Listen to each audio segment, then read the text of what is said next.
ఒక ఊరిలో జోసెఫ్ అనే వ్యక్తి ఉండేవాడు. అతను ఒక రైతు. అతని భార్య పేరు రీనా.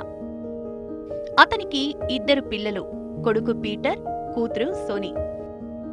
జోసెఫ్ రోజూ ఉదయం జీసస్కి ప్రార్థన చేసి పొలానికి వెళ్లి పనులు చేసుకుంటూ ఉండేవాడు. అతని భార్య రీనా ఇంటి పనులన్నీ ముగించుకుని పొలానికి వెళ్లేది.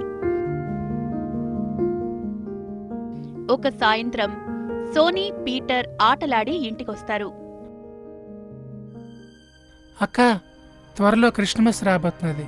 మన చుట్టుపక్కల అందరూ ఎంతో ఆడంబరంగా జరుపుకుంటారు. మనం మాత్రం చాలా మామూలుగా జరుపుకోవాలి. అందువల్ల నా స్నేహితుల ముందర నాకు చాలా చిన్నతనంగా ఉందక్క. అవును పీటర్, నేను అదే విషయం గురించి బాధపడుతున్నాను.